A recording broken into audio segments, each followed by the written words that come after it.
Perambra lions club നടപ്പിലാക്കുന്ന hunger പ്രോജക്റ്റിന്റെ ഉദ്ഘാടനം നടത്തി.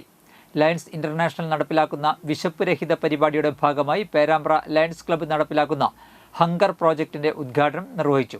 ആഴ്ചയിൽ ഒരു ദിവസത്തെ പ്രഭാത ഭക്ഷണം ഒരു വർഷക്കാലം കനകമലയിലെ സാൻജോ ഭവൻ അംഗങ്ങൾക്ക് നൽകിക്കൊണ്ടുള്ള പരിപാടിയാണ് പേരാമ്പ്ര ലയൺസ് ക്ലബ്ബ് ഏറ്റെടുത്ത് നടപ്പിലാക്കുന്നത്. പദ്ധതിയുടെ ഉദ്ഘാടനം ക്ലബ്ബ് പ്രസിഡന്റ് ലയൺസ് ജോയ്സൺ കീരിയത്ത് നിർവഹിച്ചു. സെക്രട്ടറി ലയൺസ് ജോണി മാഞ്ഞാങ്ങ സ്വാഗതം പറഞ്ഞു.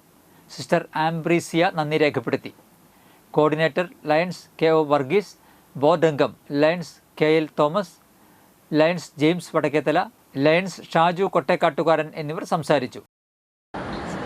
നമ്മൾ lions club of Perambra dream city hunger relief എന്ന് പറഞ്ഞ പ്രോജക്റ്റിൻ്റെ ഭാഗമായിട്ട് കനകമലയിലുള്ള സാൻജോ ഭവനിലെ നിവാസികൾക്ക് വേണ്ടിയിട്ട് ഒരു ചെറിയ എഫർട്ട് നമ്മൾ ഭാഗത്ത് ചെയ്യാണ്. നമ്മൾ ആഴ്ചയിൽ ഒരു ദിവസത്തെ ബ്രേക്ക്ഫാസ്റ്റ് ഒരു വർഷം മുഴുവൻ നൽകുന്ന ഒരു പ്രോജക്റ്റാണ് നമ്മളിവിടെ ചെയ്യുന്നത്. ഈ ഒരു നല്ല കാര്യത്തിന് നമ്മുടെ KL തോമസ് ചേട്ടനാണ് സ്പോൺസർ ചെയ്ത് സഹകരിച്ചത്. ഇതുപോലുള്ള സഹായം അർഹിക്കുന്ന വ്യക്തികളിലേക്ക് പ്രോജക്റ്റുകൾ എത്തിക്കുക എന്നുള്ളതാണ് ലയൺസ് ഇന്റർനാഷണൽ ലോകം മുഴുവൻ ചെയ്തുകൊണ്ടിരിക്കുന്നത്. അതിൻ്റെ ഭാഗമായിട്ട് പേരാമ്പ്രയിലുള്ള ലയൺസ് ക്ലബ്ബ് ഈ ഒരു സർവീസ് പ്രോജക്റ്റ് ചെയ്യാണ്. നമ്മൾ